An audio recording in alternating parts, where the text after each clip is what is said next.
पाकिस्तान के लिए खतरे की घंटियां बजना शुरू हो गई हैं। और अगर अब तो बस सब कुछ पता हो गया, तो पाकिस्तान की फौज ने पाकिस्तान का सौदा भारत के हाथों नहीं कर दिया। वो इतनी खतरनाक है कि आप तस्वुर नहीं कर सकते।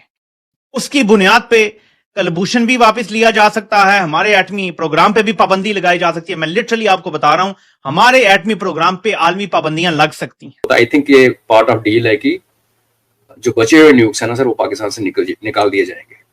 I think this is what India settled. इतना भरोसा हमें करना चाहिए अपनी लीडरशिप पे। पूछ ले, फैक्ट ये है कि पाकिस्तान अपने बजना शुरू हो गई हैं।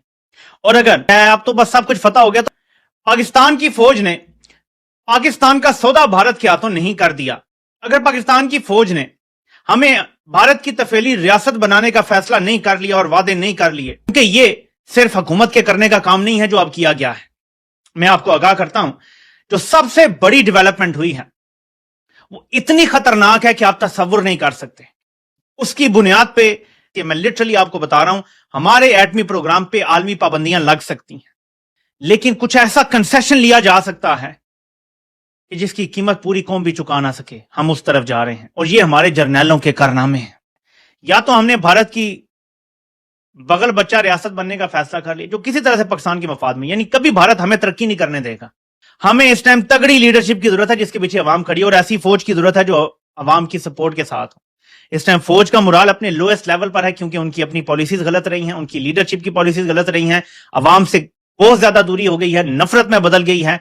और इस दौरान जब आलमी सतह पे ऐसी डेवलपमेंट हो रही हो तो क्या होता है, ये आप खुद अंदाजा लगा सकते हैं। अगर हम थोड़ा से नटखट होते, तो अगर जैसे आप कहते रहते हो कि हमने अगर कुरानिक कॉन्सेप्ट और समझा होता, तो हम उसी पे ही उसको चेप सकते थे कि अगर इसकी शाहीन आई है, जिसको मैं शाहीन प्लास्टिक बैलिस्टिक की जगह प्लास्टिक मिसाइल बोलता हूँ, तो आज पे नॉर्मल लेके आई है, कल क्या पता कि उसमें डर्टी बॉम्ब लेके आ जाए, परसों न्यूक्लियर वॉरहेड लेके आए।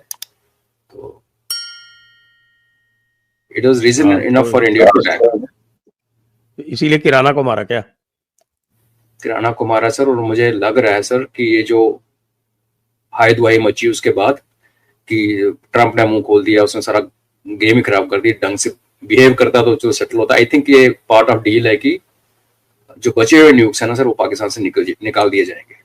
I think this is what India settled.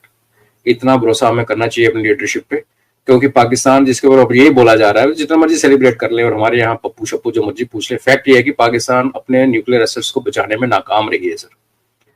और जो देश अपने न्यूक्लियर एसेट को नहीं बचा सकता, और जिस देश के अंदर ऐसे जिहादी तंजीमें एग्जिस्ट करती हैं जो आर्मी चीफ से भी ऊपर है, वो जो दो हफीज सईद और मसूद अजहर, तो एक लेजिटिमेट रीजन बनता है कि इनको निकाल दिया जाए। और जिसे कैसे ट्रंप भाई साहब झुक रहे हैं सर सऊदीज के आगे अपने डॉलर को बचाने के लिए, और सऊदीज वो मांग भी रहे हैं कि हमें एटॉमिक पावर चाहिए, तो कुछ भी हो सकता है सर, पब्लिकली सामने आए ना आए।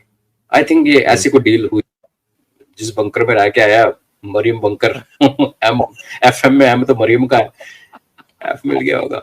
This was expected because he had to be taken out. इसको वहां से निकालना था।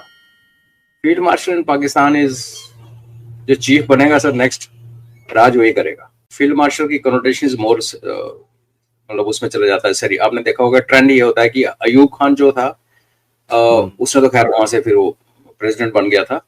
फील्ड मार्शल इज मोर और less like president, supreme commander के नीचे।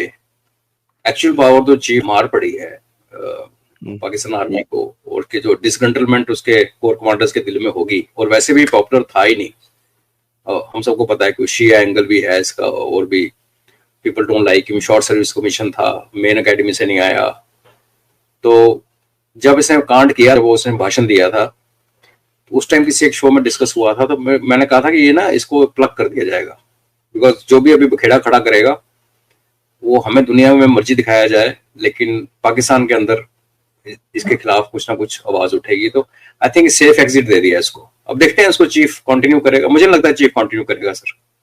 कर रहा होता तो फिर किस लिए, फिर तो सीधा ही एक्सटेंड कर देते इसको, क्योंकि बाजवा ने इसके खिलाफ बोला, राहिल शरीफ ने इसके खिलाफ बोला कि कंसल्ट नहीं करता, किसी से बात ही नहीं करता।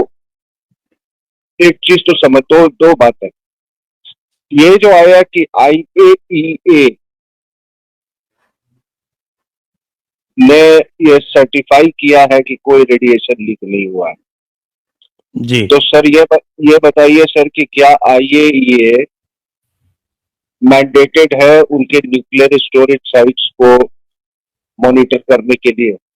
ना, वो तो इट इज केवल सिविलियन न्यूक्लियर एस्टेब्लिशमेंट चेक कर सकती है। Absolutely sir. So why did they rush to give this certification जो कि तुम्हारे मैंडेट में ही नहीं? तो दाल वो में अपने काला। आप में, हाँ, वो अपने आप में एक बहुत बड़े शक की बात है। दूसरा है दीक्षित साहब, जो भी है, आपसे पहले मैं अभी थोड़ी देर पहले बात कर रहा था कि ये जो F-16 जो पाकिस्तान ने दिया, ये सॉरी अमेरिका ने पाकिस्तान को दिया था, तो उसमें एक क्लॉज था कि it will not be used against India.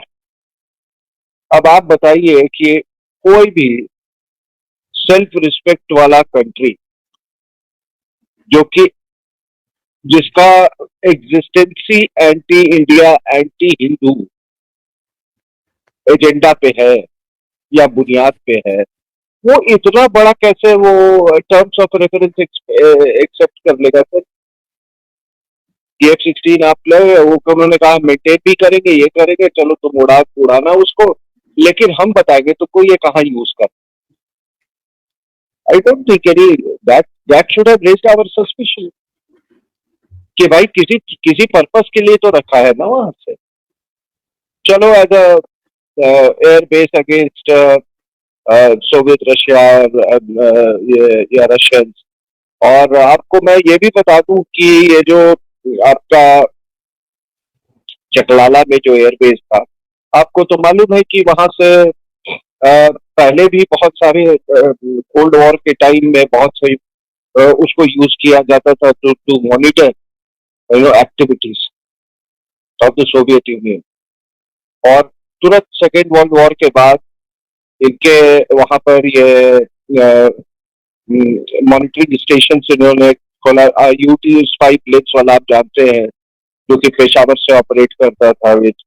और दूसरा ये था आपका चकलाला एयरबेस, तो वहां से तो ये करते थे ऑपरेट। तो वो उस समय हुआ क्या कि जब सेकेंड वर्ल्ड वॉर खत्म हुआ तो ब्रिटेन जो था वो न्यूक्लियर पावर नहीं था वो। So they're very concerned about the Soviet Union nuclear program.